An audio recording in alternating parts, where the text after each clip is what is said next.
আল্লাহ, তোমার কাছে আমার আর কিছুই চাওয়া নেই। তুমি শুধু আমার ছোট ভাইকে দেখে রেখো, সে যেন প্রত্যেক পরীক্ষায় ফার্স্ট হতে পারে, তার উপর যেন মানুষের কুদৃষ্টি না পড়ে, আমার বাবার স্বপ্ন যেন সে পূর্ণ করে। হে আল্লাহ, তুমি তাকে সবসময় তোমার চোখে চোখে রেখো। হে আল্লাহ, সে যেন আমার মনের আশাগুলো পূর্ণ করে দিতে পারে।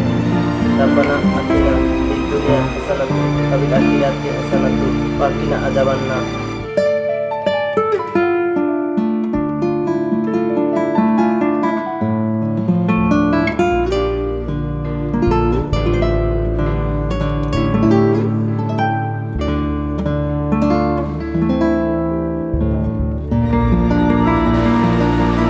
সাগর, সাগর, ঘুম থেকে উঠবে। সাগর, ঘুম থেকে উঠবে, তোর স্কুলে দেরি হয়ে যাচ্ছে যে, তাড়াতাড়ি উঠ। মর্নিং ভাইয়া। Good morning. ভাইয়া, ঘুম হয়েছে তোমার? হ্যাঁ ভাইয়া। তাড়াতাড়ি ফ্রেশ হয়ে খাবার টেবিলে আসো।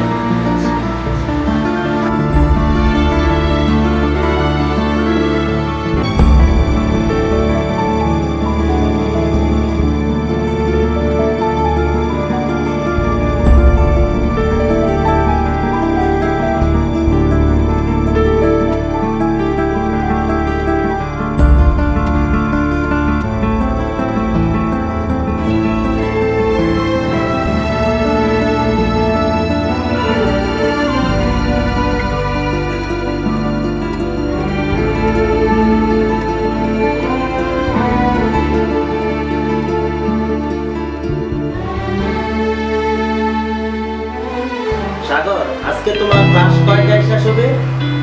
ভাইয়া 4টার দিকে শেষ। একটা কথা মনে রাখবে, স্কুলের টিচাররা কিন্তু মা বাবার মতো, ঠিক আছে? স্কুলের টিচারদের সম্মান করবে, খুব ভালো করে দেখে শুনে রাস্তা পার হবে, আর বড়দের সালাম দিবে, আর সবসময় টিচারদের কথা মেনে চলার চেষ্টা করবে। মনে রাখবে যে নিজের মা বাবার পর তোমার উপর শিক্ষকের অধিকার সবচেয়ে বেশি। ঠিক আছে ভাইয়া, তুমি যা বলছো আমি মেনে চলার চেষ্টা করবো। আর এখন তো আমার স্কুলের সময় হয়ে গেছে, আমি আসি। ঠিক আছে, তুমি এখন আসো।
ওই দেখ কবুজ বালক আসছে।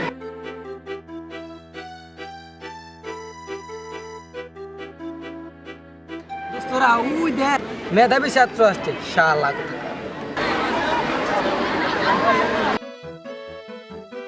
কিরে দোস্ত, তোরা কেমন আছিস? আসি কোন রকম। কেন, কোনো প্রবলেম নাকি? সবচেয়ে বড় প্রবলেম তো বেটা তুই। কেন, আমি আবার কি করলাম? সারাদিন পড়াশোনা করে তোর মতো হতে পারছি না। সারাদিন কেন, সারা রাত জেগে পড়াশোনা করেও লাভ হচ্ছে না। আমি এখনো ব্যাপারটা বুঝতে পারলাম না। আর আমার মতো হতে পারছিস না মানে? সারা বছর লেখাপড়া করার পরও যখন মার্কশিট হাতে আসে তখন যেন মাথা আকাশ ভেঙে পড়ে। দোস্ত, তোরা এইসব বলছিস কেন? আমার মাথায় তো কিছুই ঢুকছে না। আহারে খোকা বাবু, যেন বাজা মাছটা উল্টে খেতে জানে না। তুই তো বইনি কে রে? মানে আমি বলছি বেটা শিশু শ্রেণী থেকে রুল নাম্বার 1 নিয়ে বসে আছিস, একটু সামনে আগাতে পারিস না? এতক্ষণে ব্যাপারটা বুঝতে পারছি। দোস্ত, তোদেরকে আমার মতো হতে হবে না। তোরা পারলে ঈশ্বরচন্দ্র বিদ্যাসাগর, মাইকেল মধুসূদন দত্ত, আইনস্টাইন কিংবা কাজী নজরুল ইসলামের মতো হওয়ার চেষ্টা কর। শালা তোর মতোই হতে পারছি না, আবার তুই দেখাস মাইকেলকে আর বিদ্যাসাগরকে। মাথাটা আমার পুরো নষ্ট করে ফেলাইছে। কি বলছো? ওর জ্বালায় ক্লাসও সম্মান পাই না, বাইরেও শান্তি পাই না। দোস্ত, যাই বলিস আজকে ওদের একটা ব্যবস্থা করতেই হবে। চল সবাই চল।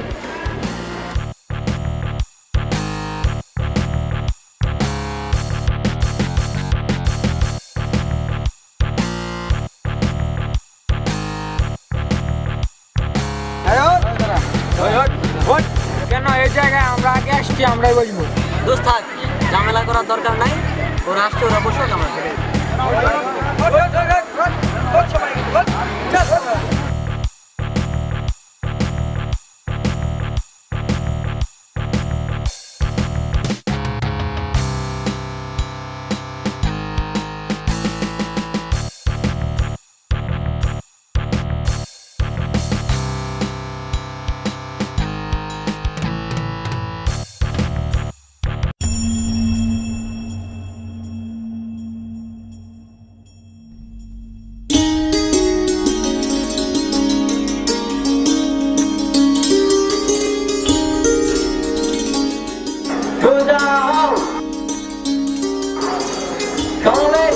এবার আরামে দাঁড়াবে, আরামে দাঁড়াও। সবাই এবার জাতীয় পতাকা উত্তোলন করা হবে। সবার দৃষ্টি জাতীয় পতাকার দিকে।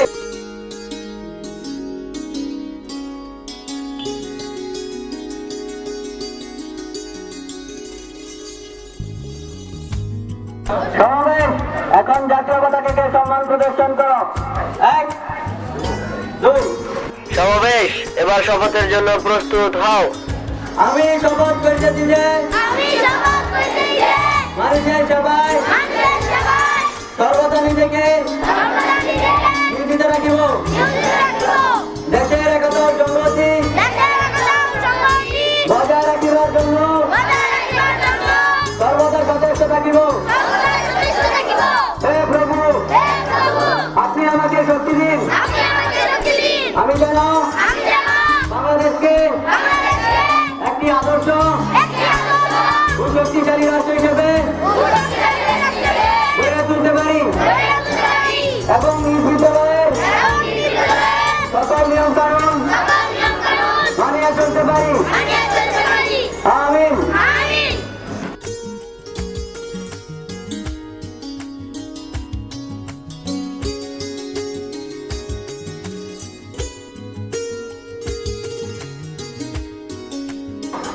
সমাবেশ এবার জাতীয় সঙ্গীত আরম্ভ করো।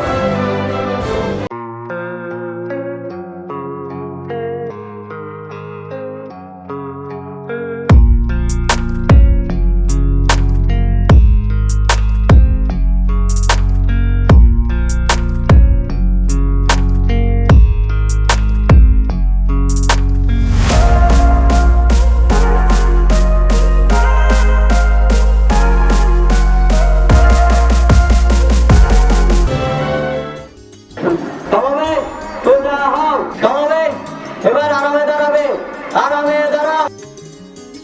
সমাবেশ, পরবর্তী কার্যক্রমের জন্য 3 তালি দিয়ে ছুটি।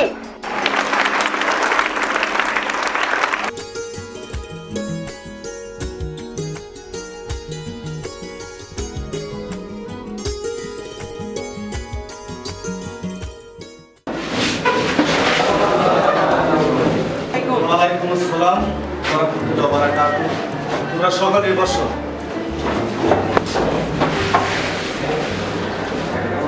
তোমরা কেমন আছো? যাক, এখন আমি তোমাদের নাম ডাকছি, তোমরা চুপ করে থাকো এবং কেউ বিশৃঙ্খলা করবো না। সবাই আমি নাম ডাকতেছি, সুষ্ঠুভাবে যাতে আমাদের নাম ডাকার কাজটা হয় এদিকে খেয়াল রাখবা। 1 2 3 4 5 6 7 8 9 10 11 12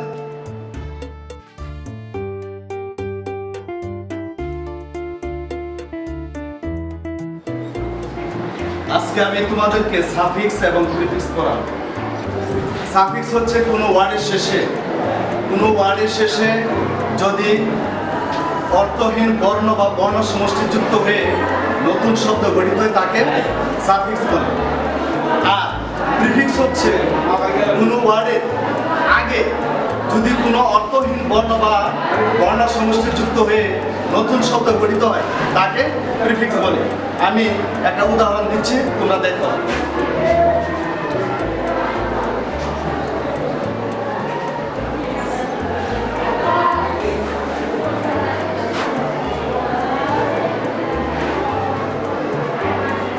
রাইট, রাইটের বাংলা কি বলতো? লেখা। আর আমি যদি বলি লেখক, তাহলে সাফিক্স কি যোগ করতে হবে? হ্যাঁ, তাহলে আমি যদি সাফিক্স আর যোগ করি তাহলে কি হচ্ছে? রাইটার। রাইট থেকে রাইটার। রিডের সাথে কি যোগ করলে পাঠক হবে? রিডিসে পড়া, আর পাঠক কি হবে? রিডার। তাহলে সাফিক্স কি যোগ হয়েছে? ইয়ার। অনেস্টের সাথে কি যোগ করতে হবে? এরপরে তোমার ওই যে ইউজফুলনেস, দিস কথাটা যোগ করতে হবে না? BIS, dishonest. আজকে এই পর্যন্তই, বিদায় নিচ্ছি। খুদা হাফেজ।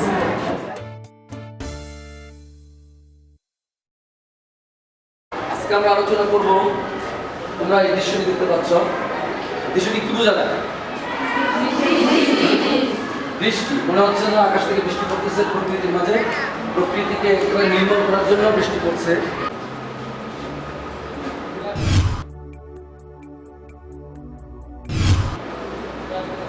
প্রকৃতিতে বৃষ্টি কি করতেছে? প্রকৃতি একেবারে প্লাবিত করে ফেলছে। তুমি বলো তো ওইটা কে? এই যে মেয়ে, তুমি বলো তো এটা কে?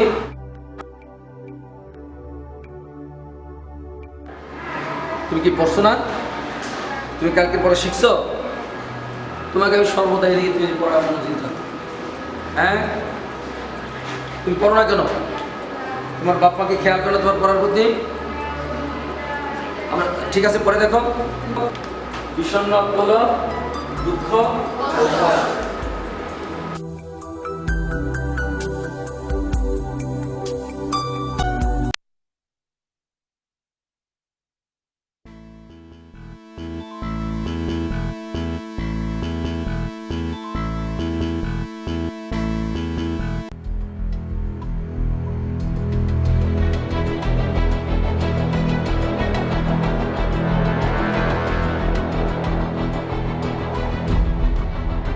দোস্ত, এই অশান্তি আর ভালো লাগতেছে না। তুই কোন শান্তির কথা বলছিস? ঘুম থেকে উঠে প্রাইভেট থেকে বাড়ি আসতে আসতে 9টা বেজে যায়। তারপরে মনে কর ফ্রেশ হতে হতে স্কুল টাইমে যা, আর খাওয়া দাওয়ার কোনো খবর থাকে না। তারপরে মনে কর চলে যায় 8 ঘন্টার জন্য স্কুল। শুধু কি তাই, স্কুলের পুরো 8 ঘন্টায় সহ্য করতে হয় স্যারদের প্যারা। দোস্ত, সারাদিন পড়ার চাপে থাকতে থাকতে মাথায় তো আর কিছু ঢুকে না, আর বাইরেও কিছু করতে পারি না। এমন কিছু কি নেই যা আমাদের জীবনকে করবে সহজ ও উন্নত? অবশ্যই আছে। কি সেটা? আর তোর সাথে ও কি? ও হলো ওসমান, অত্র এলাকার শীর্ষ সন্ত্রাসী সুলতান তালুকদারের ছোট ভাই। হ্যাঁ ওসমান, ওরা হলো আমার ফ্রেন্ড শান্ত, সাকিব, শফিক। তা না বুঝলাম, কিন্তু উনি এখানে কেন? উনি আমাদের সব সমস্যার সমাধান করে দিবেন। কিরকম? আমাদেরকে স্কুলে বা প্রাইভেটে আর যেতে হবে না।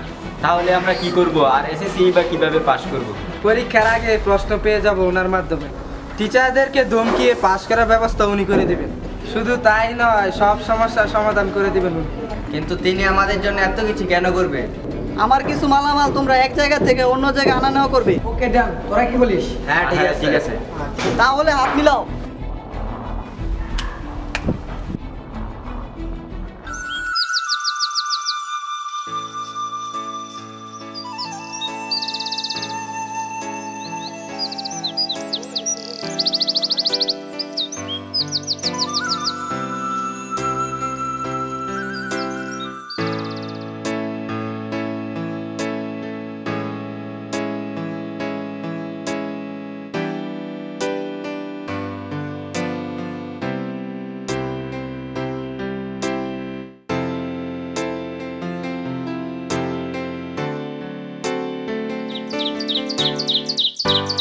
আরে আন্টি, আপনি এখানে হতাশ হয়ে বসে আছেন কেন?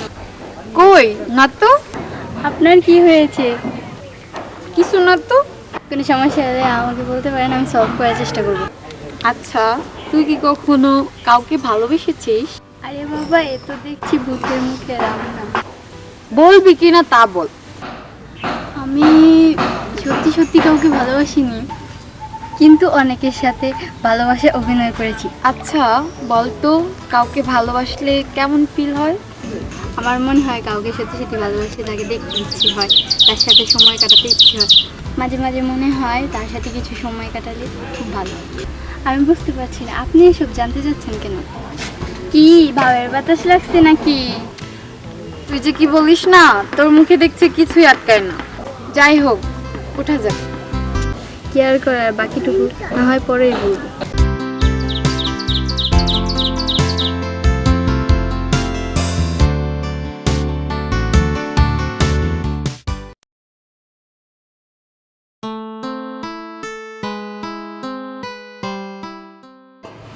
আচ্ছা বলতো, আমরা এখন কি করব?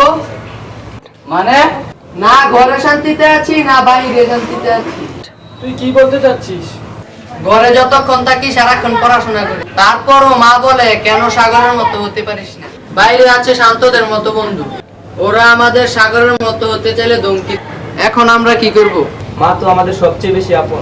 সবার মাই তো চায় তাদের সন্তান যেন ভালো থাকে, খারাপ পথে না যায় এবং দেশের উচ্চ স্থানে মর্যাদা পায়। আমরা শুধু আমাদের ক্ষণিকের সুখের কথা ভাবি, ভবিষ্যতের কথা চিন্তা করি না, যার কারণে আমাদের এবং আমাদের দেশের এই অবস্থা। তুই ঠিকই বলেছিস। হ্যাঁ, আমাদের সবারই ভালোকে সঙ্গে করে, খারাপ থেকে নিজেকে দূরে রাখ। হ্যাঁ, তোরা ঠিকই বলেছিস, আমরা এই কথাগুলো অনুসরণ করে চলবো।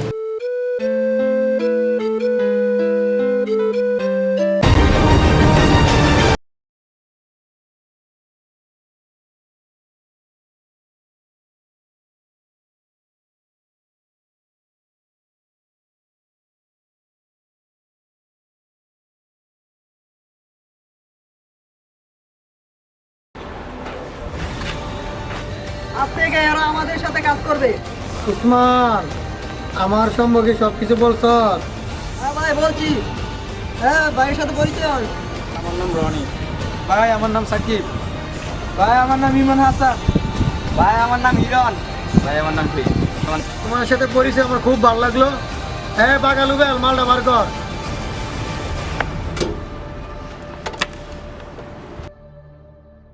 উসমান, এনে নবপুর নিয়া কানামন্টুতে দিয়াবি আর আমার সালাম জানাবি।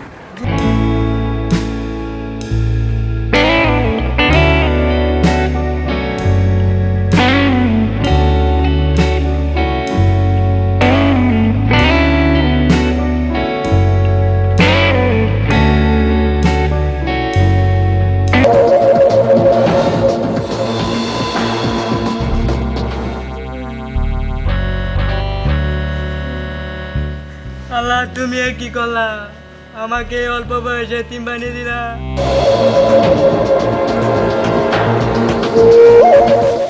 ভাই দাঁড়ান, ভাই আমরা কোথায় যাইতেছি? তোদেরকে তো বলেছি যে আমাদের মালামাল এক জায়গায় রাখি, আমাদের মালামাল পুকুরের পাশে রাখি। আর আমরা এখন ওই জায়গায় যাচ্ছি।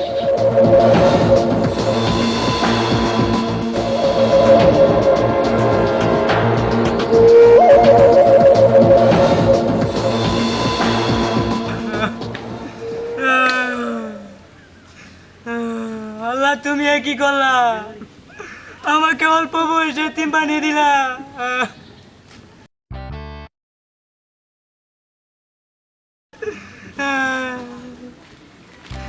ভাই ওই কবরের পাশে জানি কে? সত্যি ভাই কবরের পাশে জানি কে বসে রয়েছে। তোরা কি বলিস? আমার ব্যবসার কথা কেউ জানিয়ে ফেলেছে নাকি? চলেন ভাই ব্যাপারটা দেখে আসি। চলেন।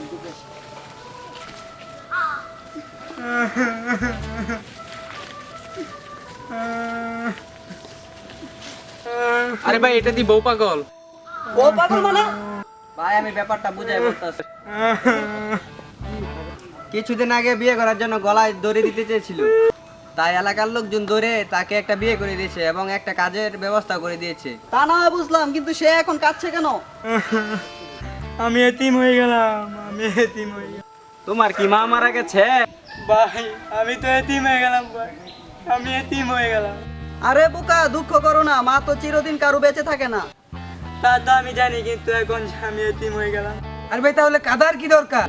তাহলে কি তোর বাবা মারা গেছে? বাবা তো কারো চিরদিন বেঁচে থাকে। তাহলে তোর প্রবলেমটা কি একটু বলবি?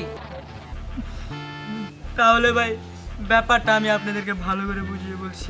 আরে আজব, চুপ করে আছিস কেন? কিছু একটা বল। বাবা মারা গেছে 5 বছর, মা মারা গেছে 3 বছর। তুই অনেক মহৎ রে ভাই, না হলে এত বছর পর মা বাবার জন্য কেউ কাঁদে? নিজের চোখে না দেখলে বিশ্বাস হতো না। আরে রাখেন মিয়া, আমার কথা শেষ করতে দেন। আরে ভাই বল তো কি বলবি? 5 বছর আগে যখন আমার বাবা মারা গেছে, তখন এলাকার মুরব্বীরা বলল, শুন রে বাবা আজব, আজ থেকে তুই আমাকে তোর বাবার মতো দেখিস। 3 বছর আগে যখন মা মারা গেল, তখন এলাকার মহিলারা বলল, দেখ রে বাবা আজব, আজ থেকে তুই আমাকে তোর মার মতো দেখিস। কি শান্তির কথা, এখন পর্যন্ত আমি তাদেরই দেখাশোনা করছি। সত্যি আজব, তুই খুব মহৎ। আরে রাখেন মিয়া রাখেন, আমার কথা শেষ করতে দেন। শেষ কর। আমার বউটা মারা গেছে আজ 4 দিন। এলাকায় এত সুন্দর সুন্দর মেয়ে থাকতে কেউ বললো না, আরে আজব তুই আমাকে তোর বউর মতো দেখিস। আমি তোর ব্যাপারটা বুঝতে পারছি, তুই তোর মা বাবার চেয়ে তোর বউকে বেশি ভালোবাসিস। আমরা সেই সব লোকদের ক্ষতি করি যেই সব লোকেরা গরিবদের ধ্বংস করে নিজেরা বড় হয়ে। তুই ভাবিস না আমরা তোকে আবার বিয়ে করাবো, এখন তুই বাড়ি যা।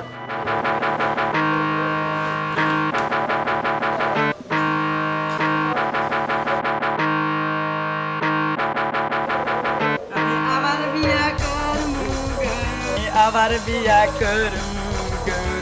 ভাই এখন কি করব? কথা যেহেতু দিয়েছি, বিয়ে তো করাতে হবে।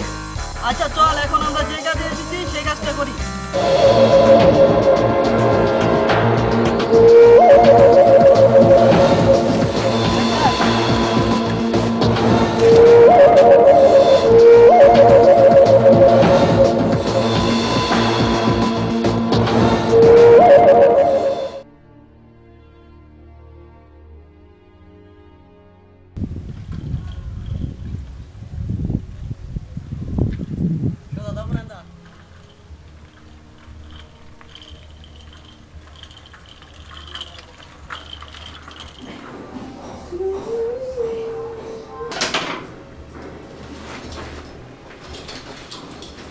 ভাবি আমি স্কুলে গেলাম।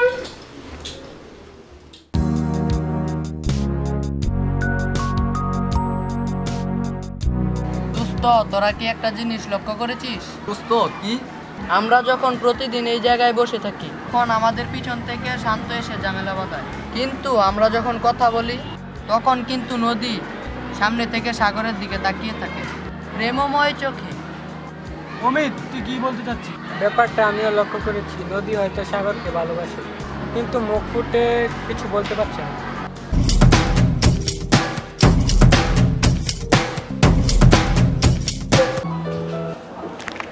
আসসালামু আলাইকুম স্যার। আমি পশ্চিম বিঘানে ধরে কইতেছি ভাই, আমি আর বিয়া করুম না।